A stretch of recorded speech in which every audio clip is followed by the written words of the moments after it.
ঈদ উপলক্ষে আপনাদের জন্য নিয়ে আসলাম পুরান ঢাকার বিলুপ্তপ্রায় একটা রেসিপি বুন্দি পোলাও। আগেকার দিনে যদিও জামাই আপ্যায়নের মতো স্পেশাল অকেশনে বুন্দি পোলাও সার্ভ করা হতো, আমরা না হয় এটা ঈদের দিন প্রিয়জনদের জন্য তৈরি করলাম।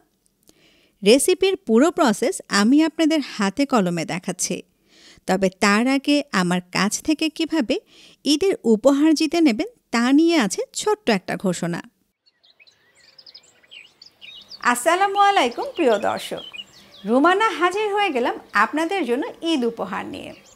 তবে রুমানার কাছ থেকে ঈদ উপহার পাওয়া এত সহজ না, তার জন্য আপনাদেরকে একটু কষ্ট করতে হবে। এতদিন আমি আপনাদের রান্না করে দেখিয়েছি, এবার আমি আপনাদের রান্না দেখব। তার জন্য কি করতে হবে? ঈদ উপলক্ষে একটা স্পেশাল ডিশ রান্না করতে হবে। সেটা হতে পারে মাছ বা মাংস, তবে এমন একটা স্পেশাল আইটেম হতে হবে যেটা ঈদের দিন খাবার টেবিলে সার্ভ করা যায়।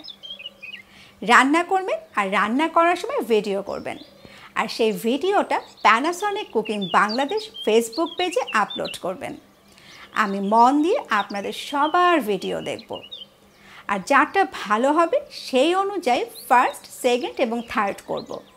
এবং ফার্স্ট, সেকেন্ড, থার্ড তিনজনের জন্যই থাকবে আমার এবং প্যানাসনিকের পক্ষ থেকে 3টা মিক্সার। আরও যদি বিস্তারিত জানতে চান তাহলে ভিজিট করুন Panasonic cooking Bangladesh Facebook page. ভালো কথা, ভিডিও আপলোড করার শেষ তারিখ কিন্তু এ মাসের 30 তারিখ, মানে 30শে জুন। তাহলে ঝটপট আপনার রান্নার ভিডিওটি আপলোড করে ফেলুন। আমি কিন্তু আপনাদের ঈদ স্পেশাল ভিডিওর অপেক্ষায় থাকলাম। সবাইকে কোরবানি ঈদের অগ্রিম শুভেচ্ছা জানিয়ে বিদায় নিচ্ছি। রেসিপিটার জন্য কিমা লাগবে। কিমাটা আমি ঘরেই তৈরি করছি। কিমা তৈরির জন্য এরকম 2 প্লেটওয়ালা জার নিতে হবে। এই ধরনের জার যে কোনো মিক্সারের সাথেই থাকে, তবে আমি ব্যবহার করছি প্যানাসনিক ব্র্যান্ডের মিক্সার। এই মিক্সারগুলো বেশ শক্তিশালী। কিমা তৈরির জন্য মাংসগুলোকে আমি ছোট ছোট টুকরো করে কেটে নিয়েছি। দেখেন ঠিক এরকম, অনেকটা তেহারির জন্য যে কাটি সেরকম। আর মাংসগুলোতে অবশ্যই চর্বি থাকতে হবে, তাহলে কিমাগুলো টেস্টি হবে। আর হাড় থাকলে সেগুলো অবশ্যই বাদ দিয়ে দিতে হবে। একদম জার ভর্তি করে মাংস নেব না, জারের অর্ধেক পর্যন্ত মাংস নিয়ে কিমা করব, তাহলে কিমাটা ভালো হবে। প্যানাসনিকের জারের ঢাকনায় সেফটি লক থাকে, যার ফলে আমরা যখন কোনো ভারী জিনিস ব্লেন্ড বা মিক্স করব তখন অ্যাক্সিডেন্ট হওয়ার কোনো ভয় থাকে না। এই মিক্সারগুলো এতই শক্তিশালী যে কয়েকটা পালস দেওয়ার পরে কিমাগুলো সুন্দরভাবে তৈরি হয়ে যাবে। আমি আপনাদের একটু দেখিয়ে দিচ্ছি। দেখেন কত সুন্দরভাবে কিমা তৈরি হয়ে গেছে, কোনো গোটা মাংস নেই। কিমাটা আমি গরুর মাংস দিয়ে তৈরি করছি, আপনারা চাইলে খাসির মাংস দিয়েও তৈরি করতে পারেন। একইভাবে আমি বাকি মাংসগুলোরও কিমা তৈরি করব।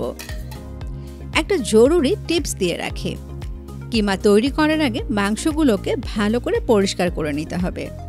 কিমা তৈরি করার পর কোনোভাবেই আর ধোয়া যাবে না।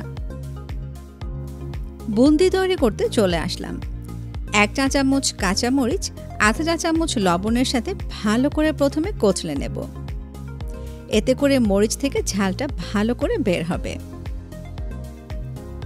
যেই কিমা তৈরি করে রেখেছিলাম তার থেকে 1 কাপ নিয়ে নিচ্ছি, আর বাকি কিমাগুলো ডিপ ফ্রিজে ফ্রোজেন করে রেখে দেব। আধা চা চামচ আদা বাটা, রসুন বাটা আধা চা চামচ। সবুজ রঙের এটা রসুন বাটা, আর রসুন বাটা কেন সবুজ হয় সেটা জানতে চাইলে ডেসক্রিপশন বক্সে দেখে নেবেন। কিছু ধনেপাতা দিয়ে দিলাম, সেই সাথে লেবুর রস, এই ধরেন আনুমানিক 1 চা চামচের মতো। গোলমরিচের গুঁড়ি নিয়ে নিচ্ছি 1/4 চা চামচ।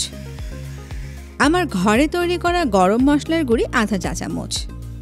এবার সবকিছু খুব ভালো করে মাখিয়ে নিচ্ছি। একটু সময় নিয়ে মাখাবো যেন সবকিছু খুব ভালো করে মিক্স হয়ে যায়, তা না হলে বুন্দিগুলো কিন্তু খেতে ভালো লাগবে না।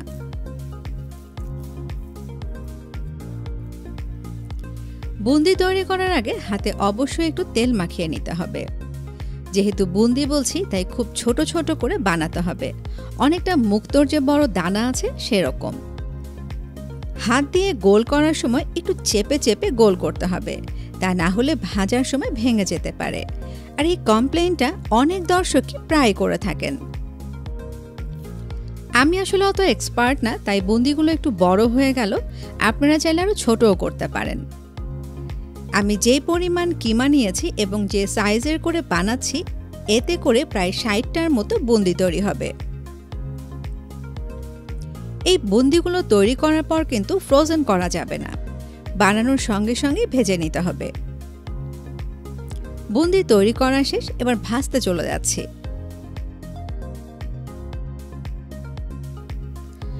মজার ব্যাপার হচ্ছে পুরো প্রসেসটা আমি চুলায় করব না, করব রাইস কুকারে। তবে চুলায় কিভাবে করতে হবে তার ইনস্ট্রাকশনও আমি দিয়ে দেব। তেল নিয়ে নিলাম, এবার রাইস কুকারটাকে রাইস কুকিং মোডে দিয়ে দিলাম। এতে করে তেলটা গরম হবে, আর এরপর পরে আমি বুন্দিগুলোকে ছেড়ে দেব। যারা চুলায় করবেন তারাও ফুল আঁচে তেলটা গরম করে এরপরে বুন্দিগুলো ছেড়ে দেবেন। তেল এমনভাবে নিতে হবে যেন বুন্দিগুলো অর্ধেকের বেশিটা তেলের ভেতর ডুবে থাকে।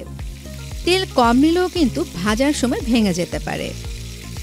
বুন্দিগুলো এমনভাবে দিতে হবে যেন নাড়াচাড়া করার জন্য পর্যাপ্ত পরিমাণ জায়গা থাকে। একসাথে অনেকগুলো দিয়ে দিলে নাড়াচাড়া করার সময়ও কিন্তু বুন্দিগুলো ভেঙে যেতে পারে।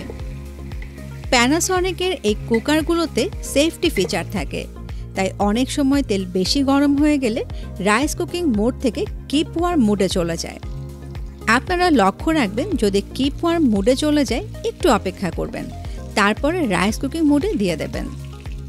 একটু উল্টে পাল্টে লালচে করে ভেজে নিচ্ছি। কিমা রান্না করতে আসলে খুব একটা সময় লাগে না। এরকম লালচে কালার হয়ে আসলে আমি এগুলোকে তুলে নিচ্ছি।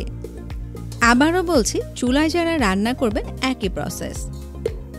রাইস কুকারে ভাত রান্না করা ছাড়া আর কি কি রান্না করা যায় এটা নিয়ে আমার অনেক দর্শকের রিকোয়েস্ট ছিল। তাদের জন্যই কিন্তু আজকে রাইস কুকারে আমি এই রেসিপিটা তৈরি করে দেখাচ্ছি।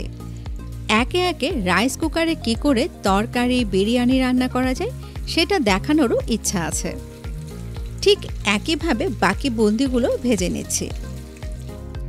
সবগুলো বুন্দি ভাজা হয়ে গেছে, এবার আমি একটু তেল কমিয়ে নেব।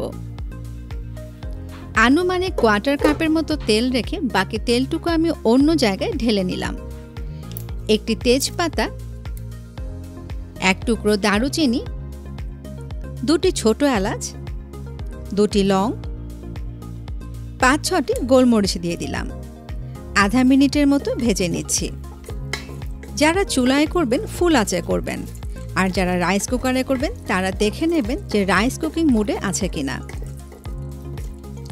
চালগুলো ঢেলে দিচ্ছি। 2 কাপ চাল ভালো করে পানি দিয়ে পরিষ্কার করে একটা ঝাঁঝরির ভেতর রেখে পানিটা ভালো করে ঝরিয়ে নিয়েছি। একটু মিক্স করে নিয়ে আধা চা চামচ রসুন বাটা আর আধা চা চামচ আদা বাটা দিয়ে চালগুলোকে ভালো করে ভুনে নেব অন্তত 4 থেকে 5 মিনিট। যারা চুলোয় করবেন চুলোর আঁচটা ফুল থাকবে, আর রাইস কুকারে করলে অবশ্যই দেখে নেবেন রাইস কুকিং মোডে আছে কিনা। ভুনা হয়ে গেলে ফুটন্ত গরম পানি দিয়ে দিচ্ছি। চাল নিয়েছিলাম 2 কাপ, তার দ্বিগুণ পানি মানে 4 কাপ ফুটন্ত গরম পানি দিয়ে দিচ্ছি। 1 চা চামচ লবণ আর 1 চা চামচ চিনি দিয়ে মিক্স করে নেব।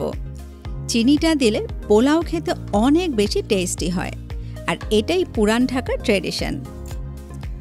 ভালো করে মিক্স করে নিয়ে অপেক্ষা করব পানিটা চালের গায়ে গায়ে আসা পর্যন্ত।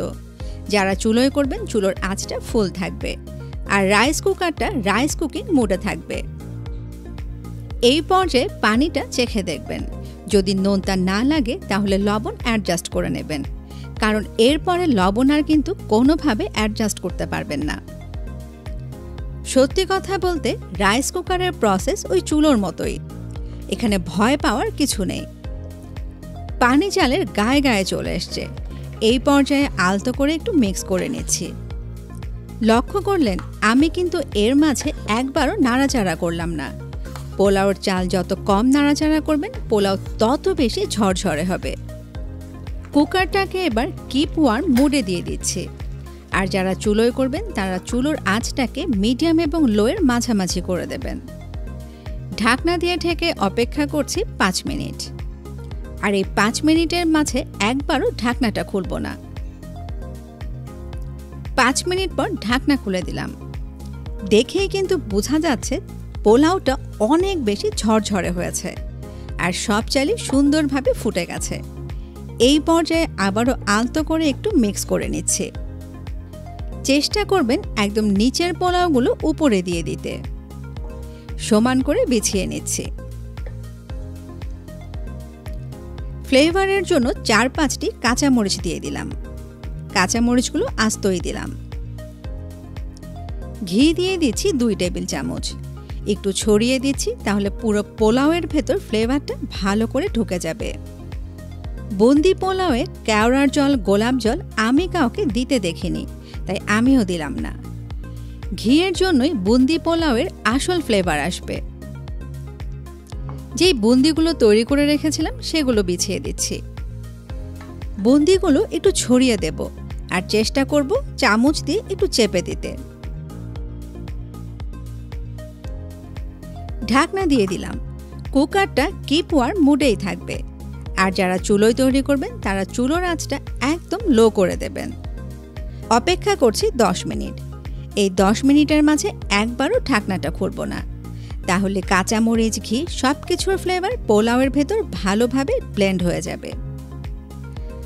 দেখেন, পোলাওয়ের ভেতর কেওড়ার জল, গোলাপ জল, কিশমিশ, বাদাম, আলু বোখরা কোনো কিছুই কিন্তু দিলাম না।